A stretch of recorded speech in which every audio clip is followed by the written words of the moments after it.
Hearing loss is a huge, growing and unseen issue for society. According to the World Health Organization, 1 in 5 people worldwide are currently living with hearing loss. This impacts their access to communication, employment, education, healthcare and public services. My name is Qais and I was born profoundly deaf. I wear bilateral cochlear implants which now allow me to hear and speak. It's this personal journey that led me to create Connect with Qais. The aim of this show is to provide a safe space where individuals can come together to discuss the challenges and opportunities they face in today's changing society.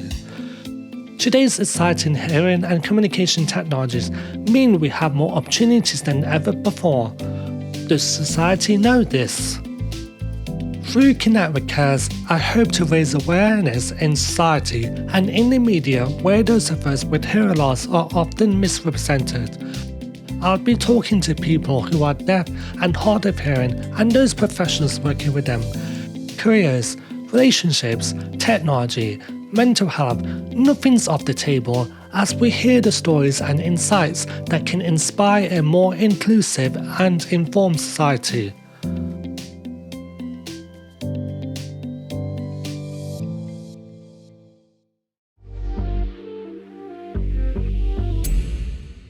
Today, we have a guest from Canada with a passion for bringing together for those who are hard of hearing.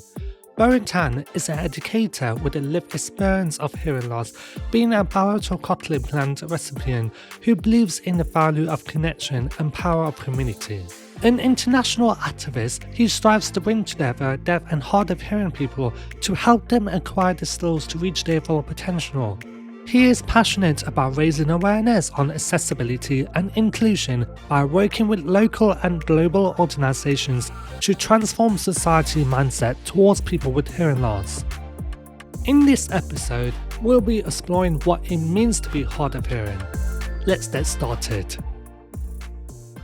Hey Bowen, it's lovely to have you join us on the show. How's everything going for you? It's going great. Thank you for having me. It's an honor to be on this show. Yes, of course. It was really nice to see you. And then after your stop in London, following your visit to the World Health Organization in Switzerland. So it was absolutely incredible, like how we met on the journey. I mean, Bowen, I'm trying to recall when we first met. Could you help me remember that? Well, I think we met via email during the early days of the pandemic. I think I came across your video on YouTube where you were being interviewed, and I was fascinated to hear about your journey, and that's what made me reach out to you. But it wasn't until 2022 when we finally met in person in Budapest. Yes, we have met from the studio session through your organization in Budapest, and it was absolutely incredible experience. So, as you know, over the years, the labels has been involved, leading to confusion in terms of the deaf and hard of hearing. People may have heard of these terms, but what do they actually mean? So is there a difference between them? So just before discussing about our topic, I would like to ask you, could you start by telling us when you lost your hearing and when you received your first cochlear implant? Sure. So it's quite a journey for sure. I was first identified with moderate hearing loss at the age of 2.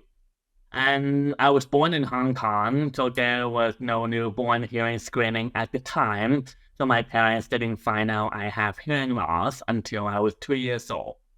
And the degree of hearing loss that I had meant that hearing aids worked well for me. That's what I needed at that time.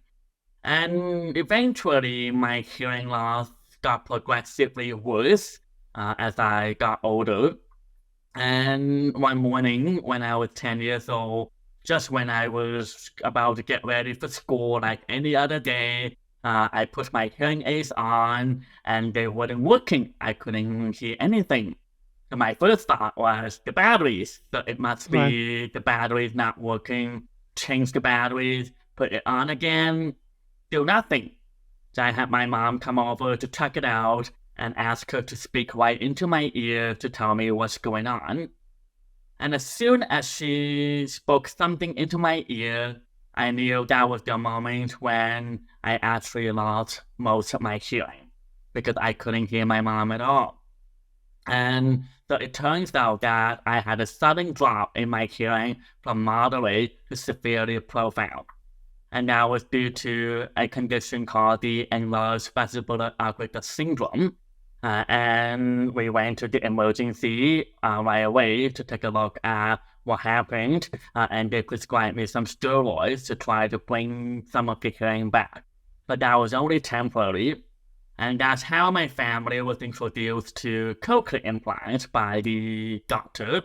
So I got my first cochlear implant at the Children's Hospital in Vancouver, where I moved at the time. And I've had the cochlear implant, the first one, for the last 23 years. Do you remember that time when you received your first cochlear implant? Do you remember the sounds when you hear the... Yes, I think a lot of people who receive the cochlear implant can relate to this, that at the moment of activation, everybody sounded like a Donald Duck or Mickey Mouse. But to me, the way I described it to my audiologists and my parents was, it sounded like all of them had a frog in the throat. And that definitely sound weird to me. But I was prepared to hear different sounds. And eventually, the sounds were natural to me the more that I wore the implant. And I went through 3-year auditory verbal therapy to maximize the benefits. So, and I'm sure you received your second cochlear implant earlier this year. Has it been quite... Yes, and how's that experience for you? Well, it's another long journey as well, where first of all, I had to wait a long time to get a second cochlear implant because of the way funding works in Canada. And so there is a 2-year age gap between my first one and the second one, 22 years in between. So I got my second one earlier this year in February, and the activation was pretty straightforward. It didn't seem as long because I thought it was the first time that I got activated. And I could hear and understand the sounds right away with the second implant, although there's still that electronic robotic sounding voice, but that was really quick to overcome, and people's voices sounded natural to me. So I have the benefit of my brain making those connections with what it's hearing with the first one and applying it to the second one. It was a challenge for me to manage my expectations, where I thought I would instantly hear a lot better with the second cochlear implant. But that's not necessarily the case because my brain is preconditioned to hear from the first one. So I have to give it time to find the balance to hear from both sides. Yeah.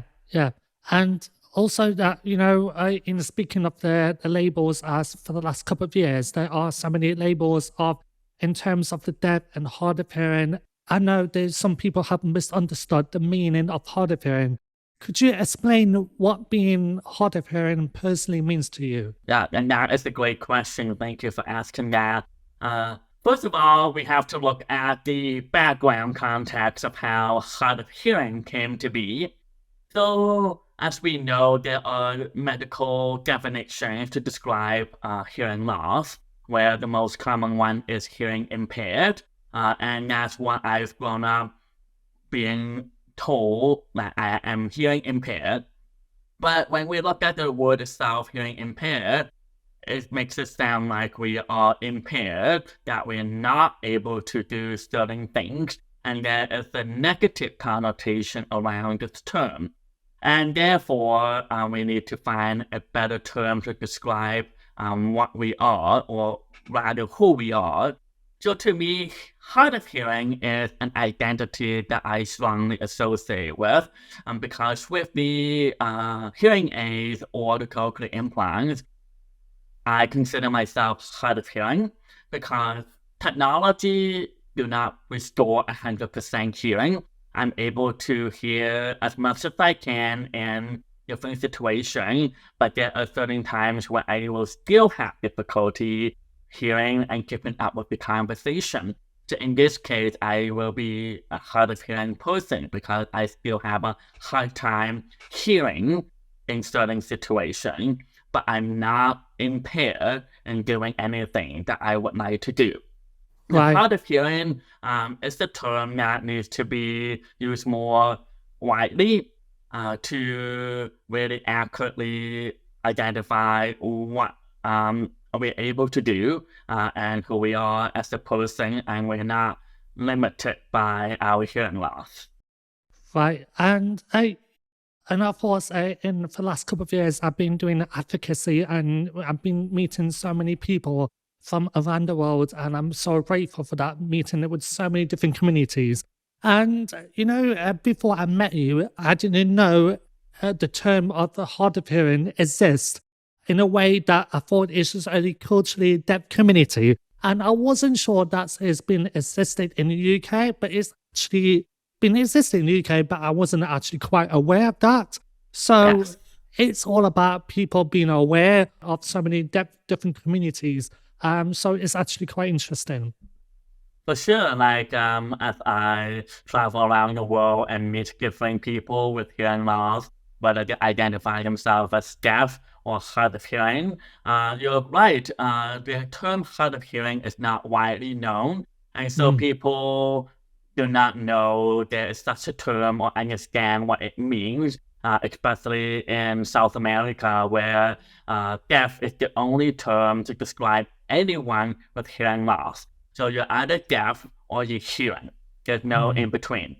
Yeah, exactly. And I'm sure that deaf and hard of hearing face similar challenges, but in a way they brought up in different way. Well, the way that I see it, just to add on this, is I don't think we necessarily need to limit ourselves to one form of identity. So the way I see it, I am hard of hearing when I wear the hearing assistive technology, but when I go to sleep, I take them off, right? And that will be the period where I am deaf because I don't hear anything while I'm sleeping. So it's a fluid identity where I am deaf and hard of hearing. I would be interested to know that. Could you share some of the facts versus myths of being deaf and hard of hearing? Oh, that is a loaded question because I can come up with so many examples. But the most common ones that people have the misconception around deaf and hard of hearing people.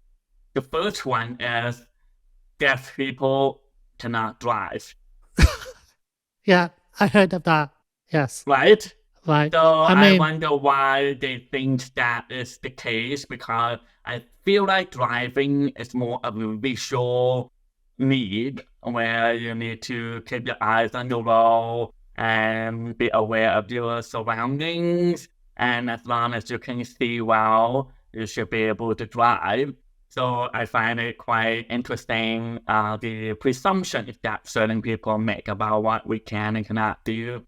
So that's one myth, that deaf people cannot drive, but in fact, we can drive, and perhaps we drive even better than other people. And also, I would like to add that people with hearing loss can be quite difficult for looking for a career they're not sure to share with the employer, as even those people with don't wear cochlear implants. Yeah, and that because, as we all know, hearing loss is considered an invisible disability. Yeah. So it's really difficult for us to show people the challenges that we have, because when people see that we can communicate effectively, they doubt whether we actually have hearing loss. I've heard stories where people would ask, "Do you really have hearing loss? You talk fine, and you seem to be able to hear me fine." Right? So, and that adds to the challenges of us being able to advocate for what we need to communicate in the workplace. And since you're talking about careers, another myth that I personally had around hearing loss was I thought there were certain jobs that we cannot do. But I thought when I was younger, I did not think that deaf and hard of hearing people can be pilots. I mean, who would trust us to fly an airplane where we had to listen to the radio tower and making sure when to take off and land and not get into a plane crash? So that I thought was like totally out of reach for us. Until I met a Swedish person who's hard of hearing. I think he may not have the same degree of hearing loss as I have, like being profoundly deaf, but he still has a significant hearing loss, and he is a pilot. So, and he told me the story, well, he told the group at the conference about his story and the journey to become a pilot and how he was able to accomplish it by working together with his co-workers and working out modification in the communication in the airplane. He flies smaller ones, so not those big commercial airplanes, if I remember correctly. And even then, like that's already proof that as long as we are able to make modifications and try it, I think the important thing is to try and make it work, and eventually we can pursue our dreams, and that pilot is the proof of that. Right. And as we know, we have a strong community for deaf culture. How would you describe the community for hard of hearing? Well, the way that I will describe the hard of hearing community is that we are scattered like sand.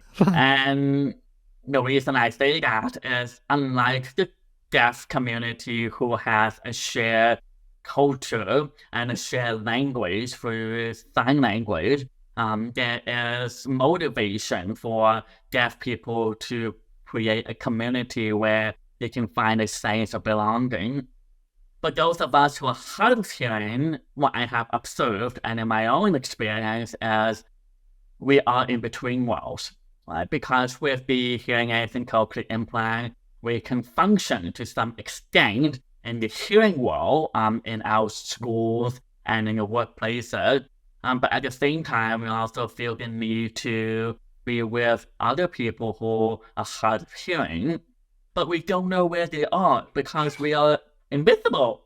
You can't really tell who has a hearing loss or not, right? Because hearing aids are getting smaller, and especially for those of us who have longer hair, and it's easy to hide those devices. So it's really difficult for us to see who is hard of hearing compared to seeing someone who uses sign language out on the street, and you can easily go up to them and make that connection.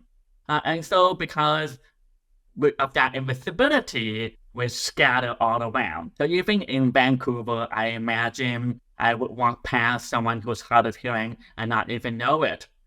And therefore, it is a challenge for us to form a similar community as the deaf community. And that is where the gap is, because I feel that all of us do benefit from being part of a community where we know we can relate to each other's challenges as we navigate the different aspects of our lives. And therefore, it should be a platform to offer these connection opportunity to be part of a hard of hearing community. As I know, you are the president of the organization, the IFHOHYP, which stands for International Federation of Hard of Hearing Young People. For the past 5 years, you've been involved in advocacy work and have attended many conferences. Could you share your experiences during this period? It's been an absolutely wonder to be part of the International Federation of Hard of Hearing Young People.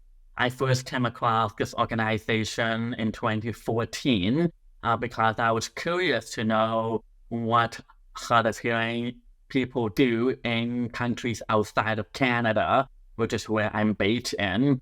So the first time that I went to an event organized by IFHOHYP, I got to meet a diverse group of hard of hearing young people all around Europe, with some coming from Africa. And it really opened up my horizon to know the realities that are faced by these people depending on where they live, where some countries have optimal access to accessibility and inclusion, like the Scandinavian countries and other countries that have more challenges with limited resources. So being part of this international community allow us to really see what's out there in the world, what has been done and has been successful that we could implement in our own countries. And that's where the advocacy piece comes in, that we can share with each other and learn from best practices and lessons learned to empower all of us to be advocates in our own communities. It's definitely been a pleasure to be part of the global community. I've always said that I consider this community as a second family because it's really made up of people who can truly understand what I'm facing every day. And I've made lots of lifelong friends that I know will continue forever, just like yourself, right? We made a really great connection. So with that said, I have the privilege of now being the president of the organization. And part of what I wanted to do is to continue to raise awareness about the identity of being a hard of hearing person and what it means. And throughout the years, I've attended different forums to represent the voices of young people. So most recently, as you mentioned at the beginning of the episode, I recently went to Geneva for a World Hearing Forum at the World Health Organization headquarters. And that's one place where the conversation revolved around how do we change the society's mindset towards hearing loss? Because there's a lot of stigma out there, whether it's internalized or something that is enforced by the outside elements, such as employers and other stakeholders. So how do we eliminate that stigma and help all of us know and appreciate the value of hearing health in general? Because we all know that hearing loss is one of the more common disability out there, and it can have a huge impact on the society as a whole. But people don't really see that as a priority right now. And so what we're doing is we're really trying to bring the hearing health and hearing loss issues to the forefront of the conversation when we look at how much governments need to invest in addressing hearing health to make sure that hearing loss is identified early, and making sure that for those of us who have been identified with hearing loss, what technology and services can be put in place. So access to hearing aids and cochlear implants, access to speech-language pathologists and sign language instruction, and also ensuring that the society is built to be inclusive of people with hearing loss by providing captioning at the public venues. So there's a lot of things I could talk about in terms of what we can advocate for. But again, it goes back to the value of all of us, people who are hard of hearing, to come together to those forums and speak our voices to let more people know why it is important for us to look at this important issue. And the last thing that I want to mention is, with the IFHOHYP, it didn't start out as an advocacy focus. It only came out recently, and that's because of the interest that's been shown by our new members in the recent years, where they have a huge interest in looking at how they can be advocates in the communities. And so we have to go back to the beginning that none of these advocacy work could be possible without the community.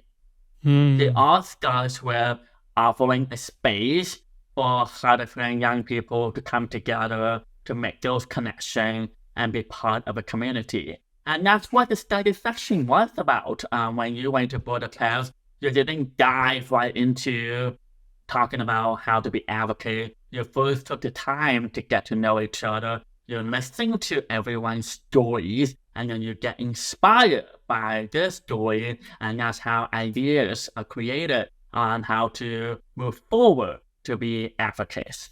When I first met you, you introduced the program of the study session, and I was actually quite interested. So me and my friend, I decided to join the study session in Budapest. We did manage to learn about public speaking. We did to improve our self-development, and it was one of the best experiences I ever had. To wrap up this conversation, how can young people get involved in the community and develop skills to become advocates? That's a great question, and it is, I have to say, it takes courage for a person to take that step forward to find a community, because we are at the various stages of how we view our hearing loss.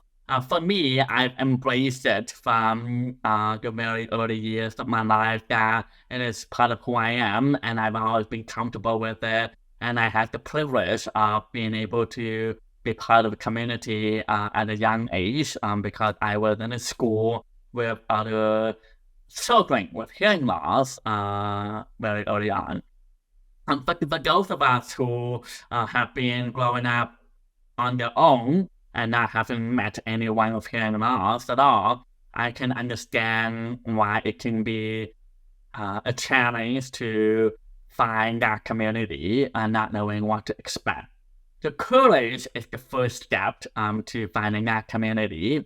Whenever you see there's an opportunity presented to you, whether it's through social media, that there is an event in your local area, or maybe even an international event that will be coming up in 2024, seize that moment.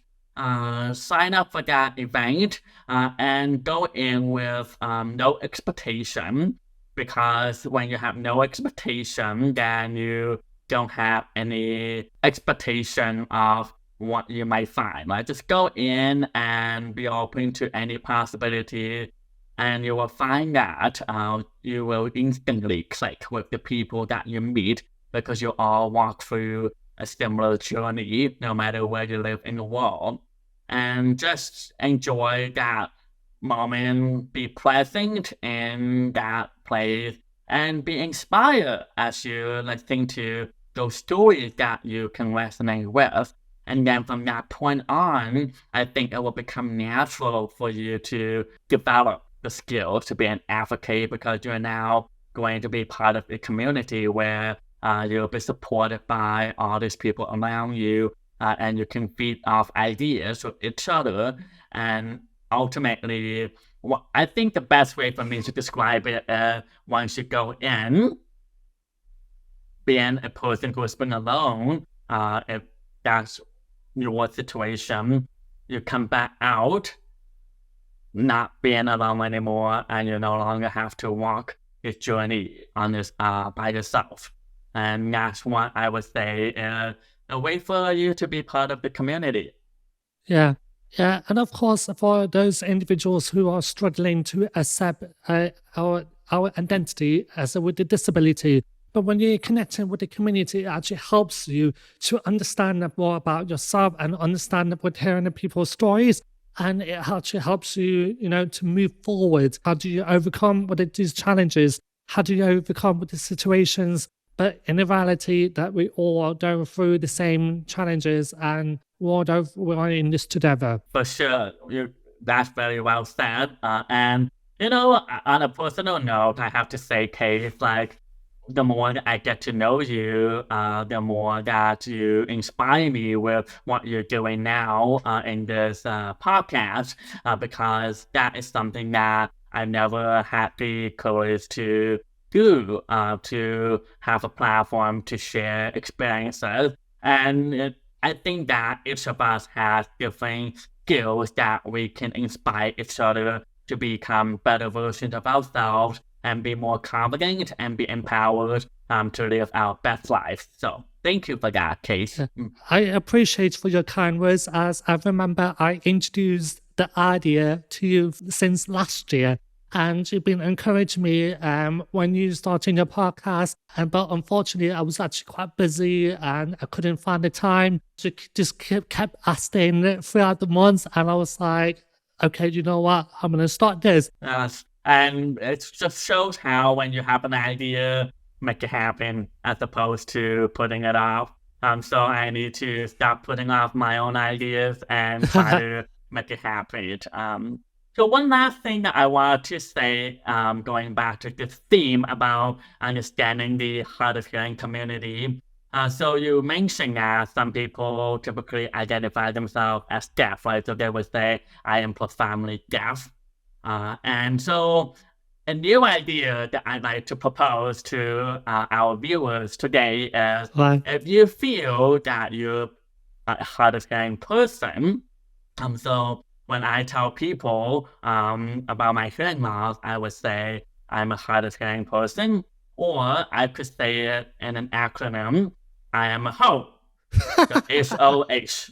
So for those of you who live in the UK, you might have a different interpretation of the word, but HO means hard of hearing. And what a great way to have an icebreaker conversation with someone that you're meeting for the first time when you say, I'm a HO. And they have to ask you, what does that mean, right? So, Bowen, oh, come on, this is a PG rated.